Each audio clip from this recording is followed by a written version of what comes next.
শিক্ষার্থীবৃন্দ, আসসালামু আলাইকুম। আশা করি আল্লাহর অশেষ মেহেরবানিতে তোমরা ভালো আছো। আজ আমরা ইংলিশ গ্রামারের একটি গুরুত্বপূর্ণ বিষয় প্রপার নাউন নিয়ে আলোচনা করব। তোমরা অত্যন্ত মনোযোগ সহকারে এবং ধৈর্য সহকারে শুনবে এবং বোঝার চেষ্টা করবে ইনশাআল্লাহ। তো চলো আমরা আলোচনা করি। প্রপার নাউন, এই প্রপার নাউনের বাংলা অর্থ হচ্ছে নামবাচক বিশেষ্য। প্রপার নাউনের বাংলা প্রতিশব্দ হচ্ছে নামবাচক বিশেষ্য। আমরা এই নামবাচক বিশেষ্য বাংলা অর্থ থেকে বুঝতে পারছি প্রপার নাউনটা কি। তো দেখো যে প্রপার নাউন দ্বারা নির্দিষ্ট কোনো ব্যক্তি, বস্তু বা স্থানের নাম বোঝায়। নির্দিষ্ট করে কোনো ব্যক্তি, বস্তু বা স্থানের নাম বোঝায়। নির্দিষ্ট করে বলতে পার্টিকুলারলি একজন ব্যক্তিকে ওই একটি নাম দ্বারা বোঝাবে। একটি ওয়ার্ড দ্বারা বা একটি নাউন দ্বারা বা একটি শব্দ দ্বারা একটি মাত্র নির্দিষ্ট ব্যক্তিকে বুঝাবে, একটি মাত্র বস্তুকে বুঝাবে, একটি মাত্র স্থান বা ভূখণ্ডকে বুঝাবে। তো আমরা উদাহরণগুলো দেখি যে পার্সন বা ব্যক্তির উদাহরণ হচ্ছে জামাল, কামাল, রাহা, রনি ইত্যাদি। তো জামাল দ্বারা নির্দিষ্ট একজন ব্যক্তিকে বুঝায়, কামাল দ্বারা নির্দিষ্ট একজন ব্যক্তিকে বুঝায়, রাহা দ্বারা নির্দিষ্ট একজন ব্যক্তিকে বুঝায়, আর রনি দ্বারা নির্দিষ্ট একজন ব্যক্তিকে বুঝাই। অনুরূপভাবে দেখবো আমরা থিং, কুরআন একটি নির্দিষ্ট বই বা ধর্মগ্রন্থের নাম, টাইটানিক একটা নির্দিষ্ট জাহাজের নাম, পদ্মা একটা নির্দিষ্ট নদীর নাম, সানডে একটা নির্দিষ্ট দিনের নাম, আর্থ একটা নির্দিষ্ট গ্রহের নাম। আমরা এই নামগুলো দিয়ে আর অন্য কাউকে কিন্তু বুঝাতে পারবো না। তো দেখি প্লেসেস, স্থানের নাম, রহনপুর একটা নির্দিষ্ট ভূখণ্ড, রাজশাহী একটি নির্দিষ্ট ভূখণ্ড, লন্ডন একটি নির্দিষ্ট ভূখণ্ড, বাংলাদেশ একটি নির্দিষ্ট ভূখণ্ড। তাহলে এই যে শব্দগুলো আমরা দেখলাম বা নাউনগুলো দেখলাম, এই নাউনগুলো নির্দিষ্টভাবে কোনো একজন ব্যক্তিকে, বস্তুকে বা ভূখণ্ডকে বোঝাচ্ছে। এটি দ্বারা অন্য কাউকে আর বুঝাবে না। এটাই হচ্ছে আমাদের প্রপার নাউন। আমরা প্রপার নাউন সম্পর্কে কিছু জানলাম, এবার তার বৈশিষ্ট্য সম্পর্কে আমরা দেখব। আমরা প্রপার নাউনের কতগুলো বৈশিষ্ট্য দেখব। দেখো, প্রথমে লেখা আছে ক্যাপিটাল লেটার, অর্থাৎ এখানে ক্যাপিটাল লেটার সম্পর্কিত প্রপার নাউনের কতিপয় বৈশিষ্ট্য নিয়ে আমরা আলোচনা করব। যে প্রপার নাউনের প্রথম অক্ষর, প্রপার নাউনের প্রথম অক্ষর ক্যাপিটাল লেটার হবে। আমরা জানি যে প্রপার নাউনের প্রথম অক্ষর ক্যাপিটাল লেটার হবে। দেখো, রাহা ইজ এ গার্ল, রাহার প্রপার নাউন, সেখানে প্রথমে আর লিখেছি আমরা। রেজা ইজ মেরিটোরিয়াস, এখানে রেজার আর আমরা বড় হাতে লিখেছি। প্রথম লেখা আছে তাই আর বড় হাতে নয়, এটা প্রপার নাউনের জন্য আমরা বড় হাতের অক্ষর দিয়েছি বা ক্যাপিটাল লেটার লিখেছি। রেজা যদি মধ্যখানে হতো তাও আমরা এটা আর কে বড় হাতে লিখতাম। যেমন দি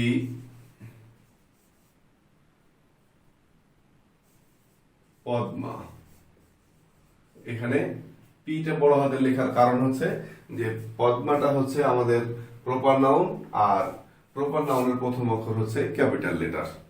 তো আমরা পরবর্তী দেখি গড, লর্ড। এই গড আর লর্ড, এই গড আর লর্ড যদি আল্লাহকে আমরা বুঝাই তাহলে সেখানে আমরা বড় হাতের জি লিখবো, বড় হাতের এল লিখবো। দেখো, উই ওয়ারশিপ গড, মানে যেটা আল্লাহকে বুঝাচ্ছি আমরা, সেই জন্য জি বড় হাতের আর অর্থাৎ ক্যাপিটাল লেটার লিখেছি।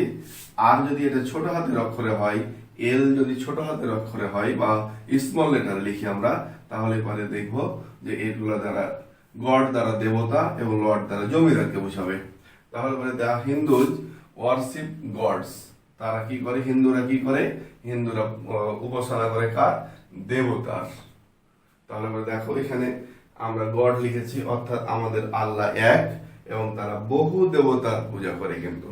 তাহলে পরে আমরা দেখলাম দি হিন্দু ওয়ারশিপ গডস, এখানে ছোট হাতের জি থাকার কারণে এই গড দ্বারা দেবতাকে বুঝাবে। তারপরে দেখো সান, মুন, আর্থ। সান হচ্ছে নক্ষত্রের একটা নির্দিষ্ট নাম, মানে একটি নির্দিষ্ট নক্ষত্রের নাম।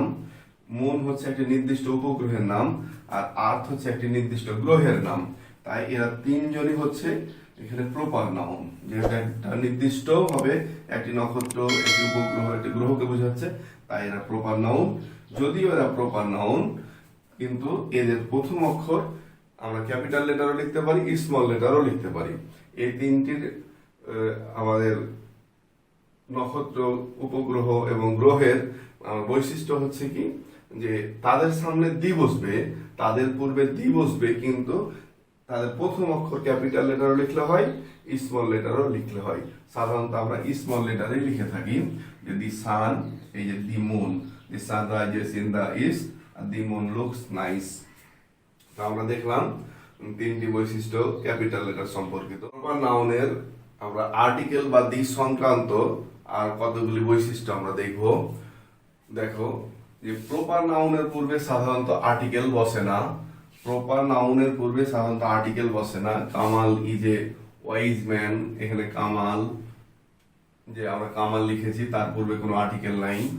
তারপরে Rashed is a familiar person, Rashed is a familiar person, সেখানেও আমরা দেখলাম যে রাশেদের আগে কোনো আর্টিকেল নাই। তাহলে সাধারণত আর্টিকেল বসে না। তবে প্রপার নাউনের পূর্বে যদি অ্যাডজেক্টিভ থাকে, তাহলে তার পূর্বে দি বসে। প্রপার নাউনের পূর্বে যদি অ্যাডজেক্টিভ থাকে, তাহলে তার পূর্বে দি বসে। দেখো, উমর হচ্ছে প্রপার নাউন, তার পূর্বে আছে গ্রেট অ্যাডজেক্টিভ। এখানে আকবর হচ্ছে প্রপার নাউন, তারাই আছে নোবেল অ্যাডজেক্টিভ, তার পূর্বে আমরা দি বসিয়েছি। সাধারণত আর্টিকেল বসে না, কিন্তু এখানে আমরা যেহেতু অ্যাডজেক্টিভ পেয়েছি প্রপার নাউনের পূর্বে, তাই তার পূর্বে দি বসিয়েছি আমরা। প্রপার নাউনে দি ব্যবহারের ব্যতিক্রম ধর্মী বৈশিষ্ট্য নিয়ে আমরা কয়েকটি উদাহরণ দেখব।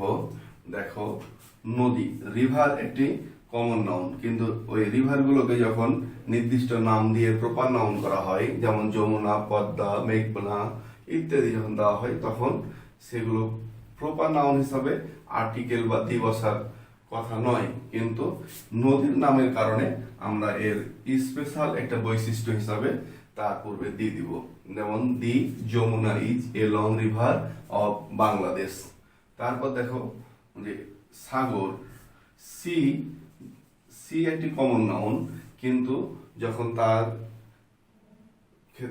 সিগুলোকে যখন আমরা বা এই সাগরগুলোকে আমরা নির্দিষ্ট নাম দিয়ে প্রপার নাউন করব, যেমন কৃষ্ণ সাগর, ভূমধ্য সাগর, আরব সাগর, কাস্পিয়ান সাগর, লোহিত সাগর, মৃত সাগর, এই সমস্ত ক্ষেত্রে আমরা কি করব, সাগরের নাম হওয়ার কারণে তার সামনে আমরা দি ব্যবহার করব। উপসাগর, দেখো উপসাগরের দুইটা সংজ্ঞা আছে। এটা তিন দিক স্থলভাগ দ্বারা যদি বেষ্টিত থাকে, তাহলে তাকে বলি আমরা যে উপসাগর, সেটা হলো বে, তার নাম হবে বে। যেমন বে অফ বেঙ্গল, বে অফ বেঙ্গল। আর চারদিক যদি স্থলভাগ দ্বারা বেষ্টিত থাকে, তাহলে তাকে বলা, যে উপসাগর বলা হবে, তার নাম হলো গালফ, GULF, গালফ। এখানে গালফ অফ এডেন আমরা উদাহরণ দিতে পারি, গালফ অফ এডেন, আর গালফ অফ এডেন, আর পার্সিয়ান গালফ, পার্সিয়ান গালফ আমরা উদাহরণ দিতে পারি। তারপরে আমরা যে উপসাগরগুলো দেখলাম নাম, এডেন বা পার্সিয়ান নাম দেওয়ার কারণে, বে অফ বেঙ্গল নাম দেওয়ার কারণে এগুলো প্রপার নাউন হয়, কিন্তু উপসাগর হওয়ার কারণে এই প্রপার নাউনগুলোর সামনে দি বসবে। তারপর মহাসাগর, ocean, Atlantic ocean, Indian ocean, Pacific ocean বা প্রশান্ত মহাসাগর, এগুলো যেহেতু প্রপার নাউনের আগে মহাসাগর হওয়ার কারণে আমরা তার আগে দি ব্যবহার করব। ধর্মগ্রন্থ, হলি কোরআন আমাদের প্রিয় গ্রন্থ, আমরা মুসলমান হিসাবে আমাদের সবচাইতে প্রিয় গ্রন্থ আমাদের কোরআন। এই কোরআনের সামনে আমরা দি ব্যবহার করব। বাইবেল, ইনজিল এগুলো ধর্মগ্রন্থ হওয়ার কারণে এরা প্রপার নাউন হওয়া সত্ত্বেও আমরা তাদের আগে দি ব্যবহার করব। সংবাদপত্র, নিউজ পেপার কমন নাউন। এই কমন নাউনের যখন আমরা যুগান্তর, প্রথম আলো, ভোরের আলো এগুলো দিয়ে যখন আমরা প্রপার নাউন হিসেবে নামকরণ করি, সংবাদপত্রগুলোকে যখন আমরা নামকরণ করি, যুগান্তর, ভোরের আলো, প্রথম আলো এগুলো যখন নামকরণ করা হয়, তখন সেগুলো হয় প্রপার নাউন, এবং এই প্রপার নাউন গুলোর আগে আমরা দি ব্যবহার করব। মহাকাব্য, মহাকাব্য হচ্ছে ইলিয়ড, ওডিসি, মেঘনাদ বধ কাব্য, এগুলো মহাকাব্য। আমরা মহাকাব্য বলতে দীর্ঘ কবিতাকে আমরা বা বিস্তারিত এবং দীর্ঘ কবিতাকে আমরা মহাকাব্য বলি। এই মহাকাব্যগুলো আমাদের কমন নাউন, কিন্তু যখন তার নাম দিচ্ছি আমরা ইলিয়ড, ওডিসি, মেঘনাদ বধ কাব্য, তখন এটা প্রপার নাউন, এবং এই প্রপার নাউনের আগে আমরা দি ব্যবহার করব। এখানে পর্বতমালা, পর্বতমালার ক্ষেত্রে আমরা জানি কারাকোরাম, হিমালয়, আন্দিজ, আল্পস, এইগুলো হচ্ছে পর্বতমালার প্রপার নাউন। মানে যেহেতু নির্দিষ্ট পর্বতমালার নাম, সেহেতু আমরা এগুলো প্রপার নাউন বলবো এবং এই প্রপার নাউনের আগে দি ব্যবহার করব। দ্বীপপুঞ্জ, আন্দামান, শাখালিন, পাম, কুড়িল ইত্যাদি হচ্ছে দ্বীপপুঞ্জ। এই দ্বীপপুঞ্জ নামের আগে আমরা আর্টিকেল ব্যবহার করব। নক্ষত্র যেমন হচ্ছে সান, সানের পূর্বে আমরা দি ব্যবহার করব। গ্রহ, গ্রহ হচ্ছে আর্থ, মার্স, এগুলো হচ্ছে গ্রহের প্রপার নাউন, গ্রহের নির্দিষ্ট নাম। এই গ্রহের নির্দিষ্ট নাম হওয়ার কারণে এগুলো হচ্ছে প্রপার নাউন। এই প্রপার নাউনের আগে আমরা দি ব্যবহার করব। তাহলে আমরা দেখলাম যে প্রপার নাউনের পূর্বে সাধারণত আর্টিকেল ব্যবহার করা হয় না বা দি বসে না, কিন্তু এই সকল ক্ষেত্রে আমরা প্রপার নাউন হওয়া সত্ত্বেও আমরা তাদের আগে দি ব্যবহার করব। তো আমরা প্রপার নাউনের দি ব্যবহারের কিছু নিয়ম নীতি জানলাম, আমরা এগুলো প্র্যাকটিসের মাধ্যমে মনে রাখবো ইনশাআল্লাহ। আমরা প্রপার নাউনের আরো একটি বৈশিষ্ট্য দেখব। দেখো, তুলনার্থে প্রপার নাউন কমন নাউন হয়।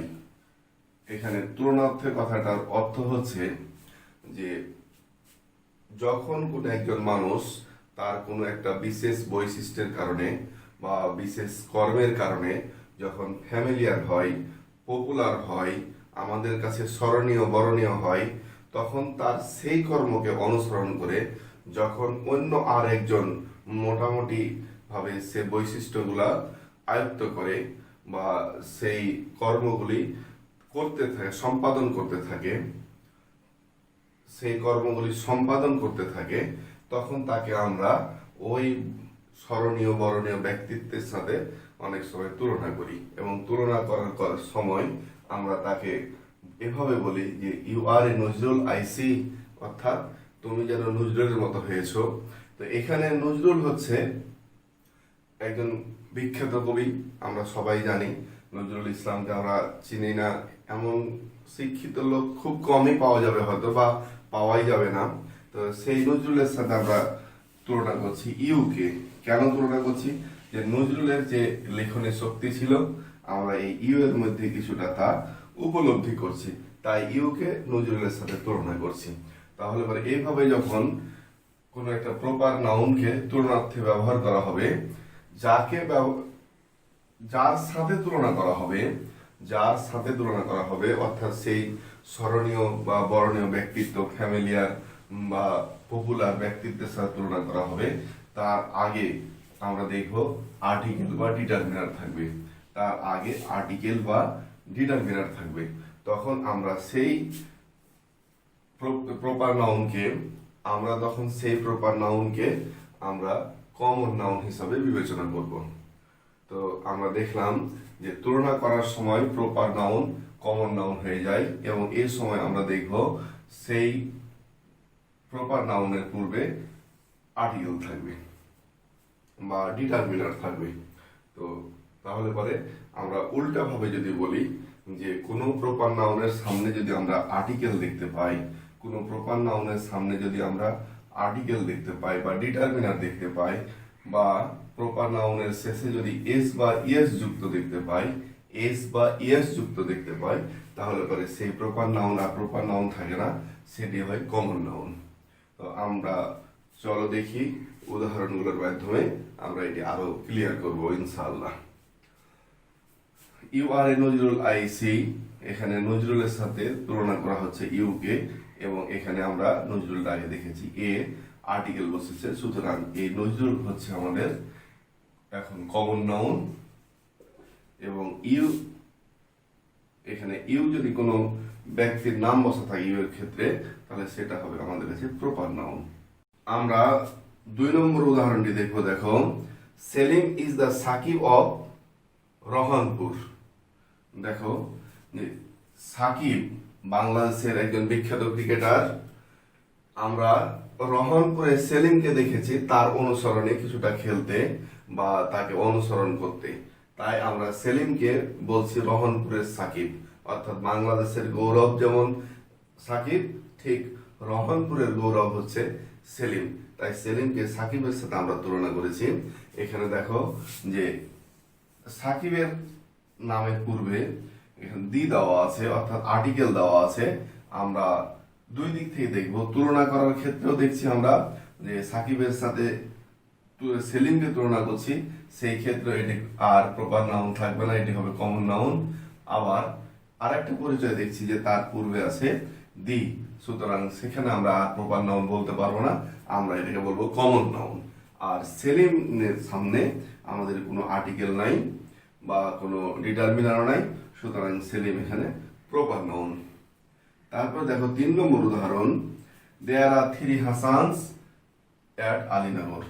হাসান, আমরা জানি যে হাসান হচ্ছে প্রপার নাউন, কিন্তু দেওয়া আছে এখানে হাসানস, অর্থাৎ 3 জন হাসান আলীনগরে আছে। আমরা এই ক্ষেত্রে একটা বিষয় দেখব যে প্রপার নাউনের ক্ষেত্রে একটা শব্দ দ্বারা একজন পার্টিকুলার ব্যক্তিকে বোঝায় বা বস্তুকে বা কোনো স্থানকে বোঝায়। আর যখন একই নাম দ্বারা একাধিক কোন ব্যক্তি, বস্তু বা ওই শ্রেণীর সকলকে বোঝায়, তখন আমরা সেটাকে কমন নাউন বলি। তাহলে এখানে হাসান দ্বারা যেহেতু 3 জনকে বোঝাচ্ছে, সুতরাং এখানে আমরা হাসানকে প্রপার নাউন বলতে পারবো না, এখানে বলবো এখানে হাসান কমন নাউন, কারণ হাসান দ্বারা 3 জনকে বোঝাচ্ছে। আবার আরেকটা বৈশিষ্ট্যের কথা বলেছিলাম যে প্রপার নাউনের শেষে যদি এস বা ইএস থাকে তাহলে সেটি আর প্রপার নাউন থাকে না, সেটি হয়ে যায় কমন নাউন। তাহলে এখানে হাসান হচ্ছে কমন নাউন। বিষয়টার কারণটা আমরা জানলাম যে হাসানস এস যুক্ত থাকলে বা আব্দুর রহিমস অথবা জামালস এরকম নাম যুক্ত থাকলে কেন আমরা সেটাকে কমন নাউন বলবো, প্রপার নাউন বলবো না, সেটা জানলাম। এবার দেখো 4 নম্বর উদাহরণ, a Gazi is not born every year. এখানে গাজী হচ্ছে আমাদের অত্র এলাকার একজন সম্মানিত শিক্ষক, একজন দক্ষ শিক্ষক। আমরা ওনার নামে বলছি যে a Gazi is not born every year, অর্থাৎ গাজী স্যার বছরে বছরে জন্মায় না। তাহলে পরে এখানে আমরা তুলনা করছি, প্রথমত যে গাজী স্যারের সাথে তুলনা করছি যে গাজী স্যারের যে বৈশিষ্ট্য ছিল, যে মেধা দক্ষতা ছিল, সেই মেধা দক্ষতা সম্পন্ন ব্যক্তি বছরে বছরে জন্মায় না। এখানেও কিন্তু আমরা একটা তুলনা করছি। আবার এখানে দেখছি যে গাজী নামটির আগে একটা আর্টিকেল বসেছে, তাহলে পরে আর্টিকেল যদি থাকে তাহলে সেটি আর প্রপার নাউন থাকে না, সেটি হয়ে যায় কমন নাউন। তাহলে এইখানে গাজী কথাটাও কমন নাউন। তো আমরা প্রপার নাউন সম্পর্কে মোটামুটি জানলাম, এগুলো প্র্যাকটিসের মাধ্যমে আমরা মনে রাখবো এবং আরো বেশি বেশি জানার চেষ্টা করব ইনশাআল্লাহ। তো তোমরা ভালো থাকো, সুস্থ থাকো, আল্লাহ হাফেজ, আসসালামু আলাইকুম।